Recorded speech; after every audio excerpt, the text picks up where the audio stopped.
Now, this is a story all about how my life got flipped turned upside down. I'd like to take a minute, just sit right there. I'll tell you how I became the prince of a town called Catan.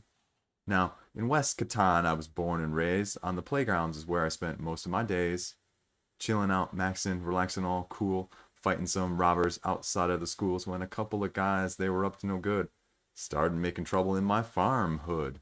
I got in a couple of fights. Mom and Pop got scared. They said, "You're moving to the city where the walls are not bare." Now that we've gotten that out of the way, it's your upcoming Kickstarters for next week. And I wasn't kidding yesterday when I said that June is going out with a bang. There's not a ton that are announced for next week already, but the few that we know are going to test your metal, they're going to test your wallet, they're going to test your tolerance for plastic. And there's a little bit of everything in terms of the three big ones that are going to be launching next week that we know about. And they're distinctly different categories. So you might like all three of them, but there could be a very diverse dichotomy as well. So let's talk about that. Let's talk about what you should know. Let's talk about some speculation. And let's just kind of break it down a little bit in the usual way. So let's do it. Weekends, Saturdays, games. Let's talk. Now, most of you are probably going to be familiar with this property. I mean, this is a very well-known IP. This has been around for, I don't know, like 30 years at least now, almost. And Power Rangers Heroes of the Grid, this was the first full adaptation to the board game side of things. I think they just came out recently with like a deck builder as well that's sort of flown under the radar. Was that from Renegade 2? Anyway, this is heavy miniature-based tactical combat where you are one of said umpteen variations of Power Rangers. Pick your ilk, pick your one that you preferred when you were growing up, and you get to fight any of said also monsters of your choice. Now, like some of the other games that were heavy miniature based of similar IPs like the Teenage Mutant Ninja Turtles and Batman, there was a lot of Kickstarter exclusives, and there's a lot of secondary markup a la some of the other ones like Simon. And I mean, I have heard relatively good things about this one in general. I've heard it's a little bit more on the specific side of things where it's really better at a higher player count, I think. And then also there's the nuances are just definitely different in terms of how the cooperative mechanisms work. And so why am I talking about this one?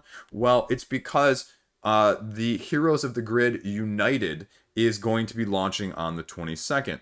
So this is actually their fourth Kickstarter for Power Rangers. And like I said, I mean, when you've got that many years of content to go through, they're going to hit all of it. And so the three other ones you can see here, Grid Phase 2, Back to the Grid, Rise of the Psycho Rangers, and then the Grid, the board game. And so the first one did 700,000, this one did 300,000, and this one did just under 270. Now, why the difference? Because if you go down and you look at some of these, they didn't allow you to piecemeal like you might have thought you would have been able to from the first two. They had these all-in pledges. If you wanted everything that had previously been available, $500 from the first Kickstarter and all the new stuff in this one. And then the lower one with that was $100 less, and then it jumps all the way down to just the new stuff. You couldn't piecemeal some of the expansions from the previous one, and so I think that limited some people that way. And then similarly with this one, the $40 one there, the $625 one of everything from this second one and the first one. And so, I mean, again, then it jumps down to 100, and they don't offer a bunch of the other add-ons. So I think you saw a lot of people sort of like when I talked about it yesterday with the Warehouse 13, or like with Imperial Spells and Steams from level 99, they had just the one or just this massive other chunk, and you're not getting a lot of new people in at that level. You're getting just a lot of return customers, and the return is diminishing. I mean, the second two Kickstarters didn't raise as much as the first one did combined. So the question is going to be, is this one going to be more of the second or third? Is it going to go back more to the basics of the first? What are you going to be offering? Are you going to allow people to piecemeal? I know that there are going to be some of you Power Ranger aficionados in the comment section. So what is this going to be? I mean, they all have slight variations of bad guys and good guys. And the White Ranger, is it the Green Ranger this time? Which Tommy is it? That sort of thing. I'm familiar-ish enough, thank you. But, you know, that's the sort of thing. But it's launching on the 22nd, so we're going to have to kind of see. And I think some of that is going to determine the funding like it did on the previous two. But there you go. That's what you should know. It's going to be one of those heavy plastic cooperative ones. So that's the first heavy plastic one that you need to be aware of that's launching this week. Next up on the 22nd, we have the standalone expansion sequel to Valor and VIllainy. This is Valor and VIllainy Ludwiks Labyrinth. This is a 1v all, similar style to the original that was on Kickstarter as well. Different, though, is that it's not really a 1v all. It's now a 1-to-6 co-op game where you are traveling through, trying to stop these demons from being released, tracing after Ludwig in his labyrinth, trying to stop him. This was on my list of games, Kickstarter games, crowdfunder games to know, if you remember, back at the beginning of the month. Skybound Games did a relatively good job with the first one, and I've heard very good things about the 1v all system that they used in the original. Now, is it going to be as duplicated and done to that standard in the sequel? I don't know. But it does things definitely differently in terms of mechanics. Again, though, this is the second of the heavy plastics where you're going to be potentially talking, you know, well over a triple-digit price point if you get everything that's probably going to be included. And again, I didn't see anything one way or the other on whether or not you're going to be able to get stuff from the first game as well. They also have it offering sort of a legacy-style campaign game, apparently. Now, there is apparently going to be another small expansion, a mod kit, that if you have the original game and this one doesn't appeal to you, you can maybe get that expansion and you can add 5 villains from this as the one in the base game in the 1v all. So, again, they're offering a little bit for everyone, no matter if you have the original or if this one more appeals to you as a co-op. So, that's really impressive. I like that you're really offering two sides of the same coin, depending on what your preference is, the 1v all, the fully co-op, going against the game. So I'm going to be checking this one out. I believe that they are going to try and get me a copy to be able to play during the campaign so I can have a review out during the campaign. I haven't heard anything final on that. But as a co-op game, I mean, I love me some 1v all, don't get me wrong. Rise of Moloch behind me, the others. I love those games, but they are much harder to get to the table. And so as a co-op, I think this one is going to appeal to me of the two. But hopefully I'll be able to give you my thoughts during the campaign sometime end of June-ish. But there you go. Valor and VIllainy, Ludwiks Labyrinth, launching on the 22nd. Check it out. Next up, and this one is the other one that's getting all of the hype. This is basically drowning out all the other ones right now, at least on the YouTubes and the social medias and the Facebooks, and that is 6 Siege, the board game from Mythic, and it's launching on the 22nd. Quackalope and Board Game Co. have had their video out for like a week or so, and it's been making the rounds, and this is a 2 to 4 player, it says, but this is really, in my mind, a 1v1, highly tactical, asymmetric, team versus team battle, where it is taking the Rainbow Six Tom Clancy novels, experience, video game elements, and distilling it into the tabletop scene with things even including like terrain and objects that you're gonna have to maneuvering around using asymmetric gadgets and gear as you are operating your team of either 5 attackers or 5 defenders, trying to either complete objectives or eliminate all of the members on the other team in order to win. I believe Quackalope and Game Co. have an actual gameplay out, so if you want to see how it plays, they have it out there as well, and they are giving it high marks, just to give you spoilers in case you haven't been checking that out. And there's a lot of asymmetry. I think I saw a post on Facebook earlier today or yesterday that had something like 6 boxes of main box plus like 5 mini expansions. They were guessing on Facebook that the all-in is going to be somewhere upwards of like $300. And I think the core box is $70 or $69, give or take $1, right? For what it's going to be offering there. And they are not doing stretch goals, they said. They are doing daily unlocks. I think that is very similar, in line with their previous campaign of the Hell Saga game. So although I think they were both in that game, but they've said only stretch goals on this, and it's also going to be a short campaign. I think they mentioned maybe 10 days. So this is going to be the one I'm going to be the most torn on, I think, of all of these, because I could see myself going either way, because I like the asymmetrical, I like the highly tactical, I like the thought of a 1v1, but I don't see myself also playing this as a 2v2. So, I mean, it's going to be really interesting. It's going to be getting a lot of eyes. It's probably going to hit high sixes, if not sevens easily, especially if you get the video game tie-in, the IPs, because that is also the big thing. I should probably do a follow-up video on this as well. Like, I mentioned it as my, if you're new to the channel, I mentioned at my very end of 2020, I said 2021 trends that I was looking at, and this was the big one that I was really looking at. Of all of a sudden, all of these video game IPs are going to be massively hitting the market because the video game side of things, as well as the board game side of things, are seeing the potential that's there, the quiche. So, but this is Six Siege, the board game, Rainbow Six on a tabletop. Check it out when it launches on the 22nd. Next up, launching on the 22nd as well, is Kroma. This is a very interesting abstract style, light-driven board game. So something we really haven't seen using light.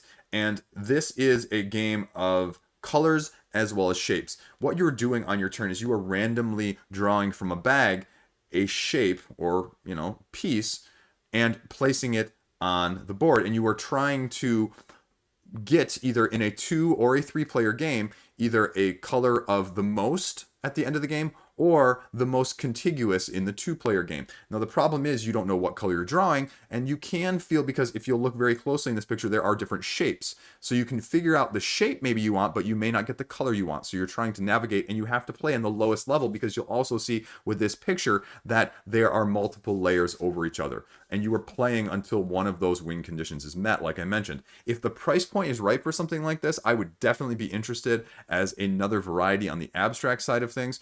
But again, with the light being used here, I have to imagine that it's going to be a pricier price.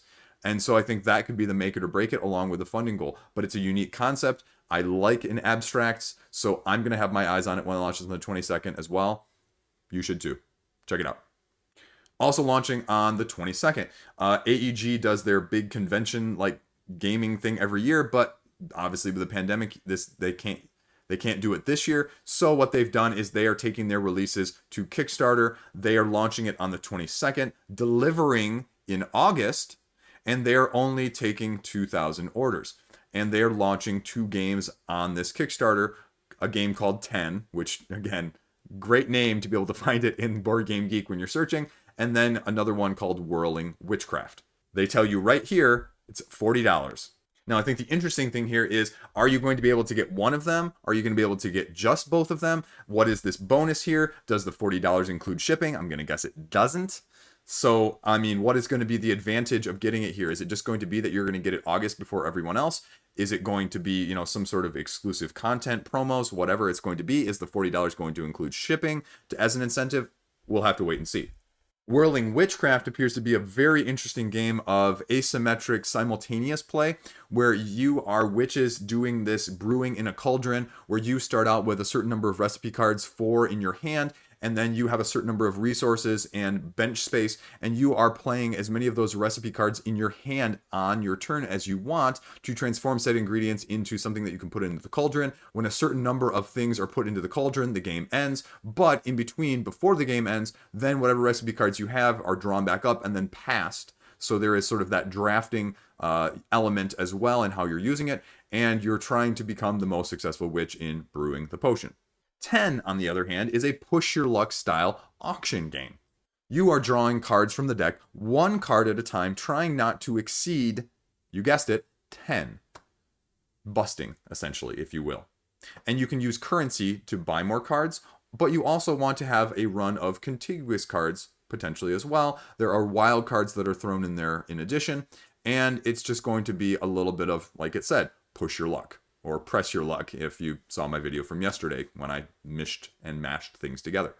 And this is sort of an unknown. This reminds me, at least aesthetically, overhead-wise, of something like The Game or The Mind, and it gives me that similar vibe in terms of play style and heaviness. And so I would think it's going to appeal to the same crowd. But again, like I mentioned, I think the big question is going to be, with the campaign, what incentive now versus later? But it's launching on the 22nd, so if you're really interested, 2,000 spots. We'll see if that's too much, too little, or about right. Check it out. Next up, also launching on the 22nd, is Start Them Up. And this is a deck building game, and I went to their own website here. It's a card game. You're trying to reveal said entrepreneur by unique deck building strategies to outwit your opponents. It's a deck building game of startups. So what are you actually doing in this game? Draw an emotion, place it on the table in front of you, positive, negative, or neutral, and it can either help you or not. And then you are using said action cards provided to you by the users that are, validating them, and you are trying to get projects validated. Choose your tasks, discard any cards that you obtained to get new cards, and then draw. So it's going to be interesting. I'm not really sure. I'd like to see more of a gameplay video, so hopefully we'll have that on launch. Ludo Chrono already has a video up on Board Game Geek, so if you know French, check it out. But they actually have a print and play version as well if you want to go to their website, so that is more your ilk. Beforehand, you can even get it hands-on. Start them up, launching on the 22nd. Next up, we have Kleptokittens. I'm not sure. I heard this one was supposed to launch sometime this week, so we'll see if it actually does. This is a push your luck memory style game for 2 to 6 players. You're going to be flipping over these cards, trying to find matches, getting treasures to boost your score, but if you get spray bottled, you lose all of your stash and lose points. That's all we know. Not a whole lot other on Board Game Geek, but if that's your ilk, be on the lookout for it when it launches. Maybe. Next up, also launching on the 27th. Next up, also launching on the 22nd, is Arkosa, 1 to 4 player game. What you're doing is developing your bunker, trying to keep the colonists happy and fed, and just trying to stay alive. There's going to be attacks by the natives. There's going to be hostile events that happen and actions that are going to go against you. And you're going to be trying to prove your reputation to be the best over a series of 3 rounds. This is a set collection resource management style game. There is 1 Kickstarter preview video already on Board Game Geek, and there's a few images of the components as you can see what it's going to look like on the actual tabletop. So, relatively impressive. Gives you a little bit of an idea what you're going to be dealing with in terms of the symbology and the moving around the outside, apparently. So, again, going to be interesting to see what it actually looks like final campaign-wise when it launches on the 22nd. Check it out. Last up is, I believe this is a relaunch of The Great Race 2, Wild West and Far East. An asymmetric driver-based game where you are racing across one of those 2 continents. It had a relatively high funding goal, I believe, the first time, and The Great Race 1 is already a known property on Board Game Geek, so if that's of interest to you, check it out. I'm not going to give a full detailed rundown. I gave it last time. So the interesting point here is just going to be seeing what is different this time around as opposed to last time around. You saw it last week or this past week with Cyber Odyssey from Red Joker that they redid some things and are now successfully funded over the tune of $50,000. And so is this going to be similar or not? So we'll see when it launches on the 22nd. Last but not least, one additional thing here at the end. Casual Game Revolution, they put out an online, I believe, magazine over the last few years. I think they say that this is their 10th year of doing this. Casual Game Insider is what it's called. So a little bit of scoops, articles, in-depth, magazine available across whatever medium you prefer. And they are going to be launching on the 22nd of their 10th Kickstarter year campaign. And so if you are interested in backing them as well, I said that I would mention it in this video because, that's what something like this is for. So, there you go. That's it. That's the roundup. If I'm lucky, I'll be able to get maybe some Mechanical Beast out tomorrow or Monday for the review. Again, spoilers. I'm a big fan. And we'll kind of see what else pops up on the radar. Yeah. Again, this week is going to be pretty big. June 29, also going to be a big week. July, going to be probably even bigger. So, choose carefully. Choose wisely, my son. As always, have a great weekend. Play some games if you can. Stay classy. I'll see you around.